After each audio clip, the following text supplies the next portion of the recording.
जय हिंद दोस्तों, मेरा नाम है जय और मैं आप सभी का एक बार फिर से वेलकम करता हूं आपका अपने YouTube channel the learning field पर। दोस्तों, आज इस वीडियो में हम बात करने वाले हैं एसएससी जीडी कांस्टेबल भर्ती 2022 के बारे में।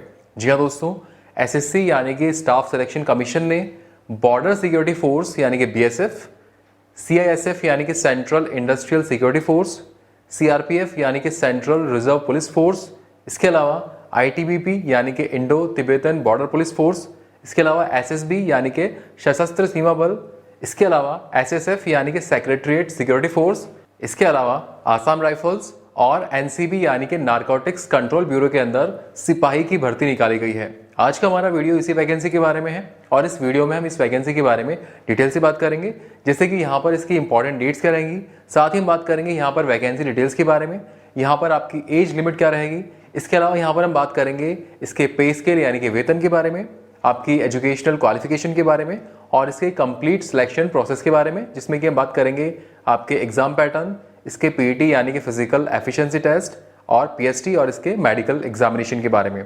तो चलिए शुरू करते हैं और सबसे पहले बात करते हैं नंबर ऑफ पोस्ट के बारे में। तो यहाँ पर आपको बता दें कि यहाँ पर टोटल नंबर ऑफ पोस्ट रहेगी 24,369। तो ये हो गई इसकी नंबर ऑफ पोस्ट। अब हम बात करेंगे फोर्सेज वाइज वैकेंसी डिटेल्स के बारे में, यानी कि किस फोर्स में कितने नंबर ऑफ पोस्ट रहेंगी।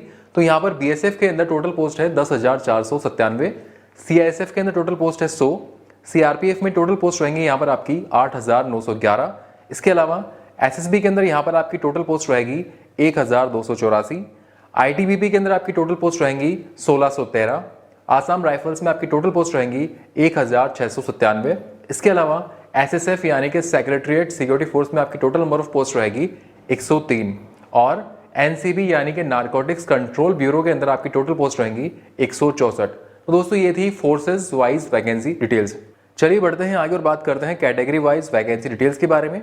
तो यहाँ पर आपको बता दें कि मेल कैंडिडेट्स के लिए टोटल नंबर ऑफ पोस्ट है 21,579 और फीमेल कैंडिडेट्स के लिए टोटल पोस्ट रहेंगी 2,626। तो ये थी आपकी कैटेगरी वाइज वैकेंसी डिटेल्स। चलिए बात करते हैं इसकी इंपॉर्टेंट डेट्स के बारे में। तो आपको बता दें कि इसके ऑनलाइन फॉर्म 27 अक्टूबर 2022 से भरना शुरू हो चुके हैं और इसका फॉर्म फिल करने की लास्ट डेट है 30 नवंबर 2022। और अगर बात करें इसका ऑनलाइन फी पेमेंट करने की लास्ट डेट के बारे में, तो आप इसका ऑनलाइन फी पेमेंट जो है 1 दिसंबर 2022 तक कर सकते हैं। और अगर बात करें एग्जाम डेट के बारे में, तो आपको बता दें कि इसके एग्जाम जनवरी 2023 में होंगे। तो दोस्तों ये थे इसकी इंपॉर्टेंट डेट्स। चलिए बढ़ते हैं आगे और बात करते हैं यहाँ पर आपकी एप्लीकेशन फी के बारे में। तो आपको बता दें कि वो मेल कैंडिडेट्स जो कि जनरल या फिर OBC कैटेगरी से बिलोंग करते हैं, तो ऐसे मेल कैंडिडेट्स को फॉर्म फिल करने के लिए 100 रुपये फी का पेमेंट करना होगा। इसके अलावा वो कैंडिडेट्स जो कि SC कैटेगरी से बिलोंग करते हैं या फिर ST से बिलोंग करते हैं, या फिर अगर आप एक्स सर्विसमैन हैं, या फिर अगर आप फीमेल कैंडिडेट्स हैं, चाहे आप किसी भी कैटेगरी से बिलोंग करती हो, तो यहाँ पर आपको कोई भी एप्लीकेशन फी का पेमेंट नहीं करना होगा। तो ये थी आपकी एप्लीकेशन फी। चलिए बात करते हैं यहाँ पर आपकी एज लिमिट यानी कि आपकी उम्र के बारे में। तो आपको बता दें कि आपकी उम्र 1 जनवरी 2023 के हिसाब से काउंट की जाएगी। इस डेट के हिसाब से आपकी मिनिमम एज यानी कि जो आपकी कम से कम उम्र है वो 18 साल तक हो सकती है और आपकी अधिकतम उम्र 23 साल तक हो सकती है। अगर बात करें उम्र में मिलने वाली छूट के बारे में, तो आपको बता दें कि वो कैंडिडेट्स जो कि OBC कैटेगरी से बिलोंग करते हैं, तो ऐसे कैंडिडेट्स को अधिकतम उम्र में 3 साल तक की छूट दी जाएगी। और वो कैंडिडेट्स जो कि SC या फिर ST कैटेगरी से बिलोंग करते हैं, तो ऐसे कैंडिडेट्स को अधिकतम उम्र में 5 साल तक की छूट दी जाएगी। इसके अलावा अगर आप एक्स सर्विसमैन हैं, तो आपको अधिकतम उम्र में 3 साल तक की छूट दी जाएगी। तो ये थी आपकी उम्र और उम्र में मिलने वाली छूट। चलिए बात करते हैं यहाँ पर आपके पे स्केल यानी कि वेतन के बारे में।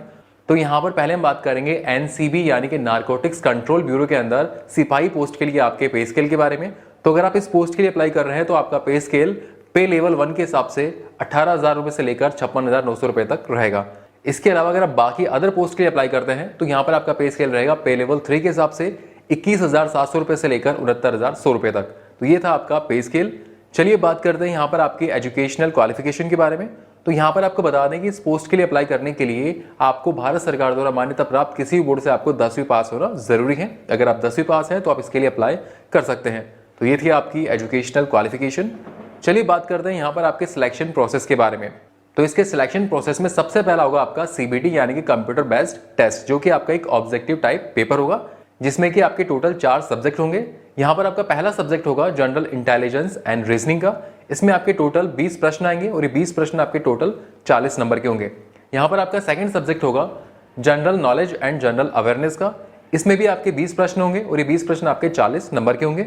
यहाँ पर आपका तीसरा सब्जेक्ट होगा एलिमेंट्री मैथमेटिक्स का, इसके अंदर भी आपके 20 प्रश्न होंगे और ये 20 प्रश्न आपके टोटल 40 नंबर के होंगे। और यहाँ पर आपका चौथा सब्जेक्ट होगा इंग्लिश या फिर हिंदी, और इसके अंदर भी आपके टोटल 20 प्रश्न होंगे और ये 20 प्रश्न आपके टोटल 40 नंबर के होंगे।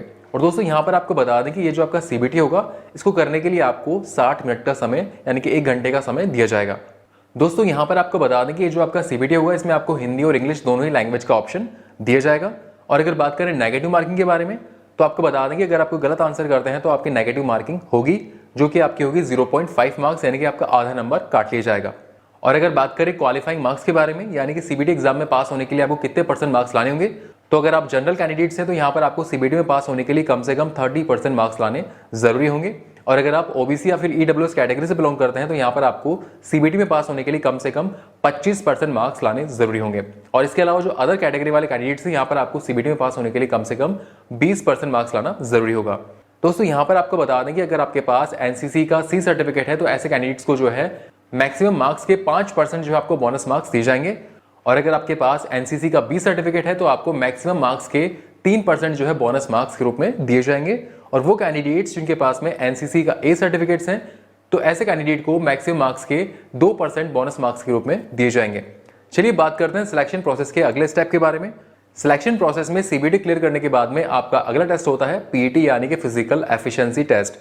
और पीईटी के अंदर आपका रनिंग का टेस्ट लिया जाता है। तो आइए पहले बात करते हैं मेल कैंडिडेट्स की रनिंग के क्राइटेरिया के बारे में। तो वो मेल कैंडिडेट्स जो कि लद्दाख रीजन को छोड़कर बाकी किसी भी रीजन से बिलोंग करते हैं, तो ऐसे मेल कैंडिडेट्स की रनिंग जो है कुल 5 किलोमीटर की होगी। और ये 5 किलोमीटर रनिंग कंप्लीट करने के लिए आपको 24 मिनट का समय दिया जाएगा। और वो मेल कैंडिडेट्स जो कि लद्दाख रीजन से बिलोंग करते हैं, तो ऐसे मेल कैंडिडेट्स की रनिंग 1.6 किलोमीटर की होगी। और इस 1.6 किलोमीटर रनिंग को कंप्लीट करने के लिए आपको 6.5 मिनट का टाइम दिया जाएगा। चलिए बात करते हैं फीमेल कैंडिडेट्स के रनिंग के क्राइटेरिया के बारे में। तो वो फीमेल कैंडिडेट्स जो कि लद्दाख रीजन को छोड़कर बाकी इंडिया के किसी भी रीजन से बिलोंग करती हैं, तो यहाँ पर आपकी रनिंग होगी 1.6 किलोमीटर की। और इस 1.6 किलोमीटर रनिंग को कंप्लीट करने के लिए आपको 8.5 मिनट का समय दिया जाएगा। और वो फीमेल कैंडिडेट्स जो कि लद्दाख रीजन से बिलोंग करती हैं, तो ऐसे फीमेल कैंडिडेट्स की रनिंग कुल 800 मीटर की होगी। और ये 800 मीटर रनिंग कंप्लीट करने के लिए आपको 4.5 मिनट का समय दिया जाएगा। सिलेक्शन प्रोसेस में पीईटी क्लियर करने के बाद में आपका अगला टेस्ट होता है पीएसटी यानी कि फिजिकल स्टैंडर्ड टेस्ट। और पीएसटी में आपका हाइट, चेस्ट और वेट का मेजरमेंट किया जाता है। तो चलिए पहले बात करते हैं मेल कैंडिडेट्स की हाइट के बारे में। तो आपको बता दें कि मेल कैंडिडेट्स की हाइट कम से कम 170 सेंटीमीटर तक होना जरूरी है। अब बात करते हैं फीमेल कैंडिडेट्स की हाइट के बारे में। तो आपको बता दें कि फीमेल कैंडिडेट्स की हाइट कम से कम 157 सेंटीमीटर तक होना जरूरी है। चलिए बात करते हैं यहाँ पर आपके चेस्ट के क्राइटेरिया के बारे में। तो पहले तो आपको बता दें कि फीमेल कैंडिडेट्स का चेस्ट का मेजरमेंट नहीं किया जाता है, यहाँ पर केवल ये टेस्ट मेल कैंडिडेट्स का ही होता है। तो आपको बता दें कि आपका चेस्ट बिना फुलाए कम से कम 80 सेंटीमीटर तक होना जरूरी है। और उसमें कम से कम 5 सेंटीमीटर फुलाव के साथ वो 85 सेंटीमीटर तक होना जरूरी है। चलिए बात करते हैं यहाँ पर आपके वेट के बारे में, यानी कि आपके वजन के बारे में। तो आपको बता दें कि आपका वजन आपकी हाइट और आपकी एज के अकॉर्डिंग रहेगा। तो दोस्तों ये था इसका पीएसटी यानी कि physical standard test. Selection process में पीएसटी क्लियर करने के बाद में आपका अगला टेस्ट होता है मेडिकल एग्जामिनेशन। दोस्तों यहाँ पर आपको बता दें कि एसएससी कांस्टेबल जीडी के मेडिकल एग्जामिनेशन के बारे में हमने एक डिटेल सेपरेट वीडियो बना रखा है, जिसका लिंक आपको इस वीडियो के डिस्क्रिप्शन में और ऊपर आई बटन में मिल जाएगा। तो ज्यादा जानकारी के लिए आप वो वीडियो जरूर देखें। इसके सिलेक्शन प्रोसेस में मेडिकल एग्जाम पास करने के बाद में आपके डॉक्यूमेंट्स को वेरीफाई किया जाता है। तो दोस्तों ये था इसका सिलेक्शन प्रोसेस। चलिए बढ़ते हैं आगे और बात करते हैं कि आप इस वैकेंसी के लिए कैसे अप्लाई कर सकते हैं। दोस्तों इस वैकेंसी के लिए अप्लाई करने के लिए एसएससी की ऑफिशियल वेबसाइट www.ssc.nic.in पर जाकर आप इसका फॉर्म फिल कर सकते हैं। और इसका फॉर्म फिल करने की लास्ट डेट है 30 नवंबर 2022। सो फ्रेंड्स ये वीडियो था एसएससी जीडी कांस्टेबल भर्ती 2022 के बारे में। दोस्तों उम्मीद करते हैं कि यहाँ पर हमने आपको जो इन्फॉर्मेशन दी वो आपको अच्छी लगी होगी। अगर आपको वीडियो अच्छा लगा हो तो इस वीडियो को लाइक और अपने दोस्तों के साथ शेयर जरूर करें। और फ्यूचर में इस चैनल पर इसी तरह के यूजफुल वीडियोस देखने के लिए इस चैनल को सब्सक्राइब करके बेल आइकन जरूर दबाएं, जिससे आपको ऐसे ही यूजफुल वीडियोस की अपडेट्स मिलती रहें। So thank you for watching our video. जय हिंद।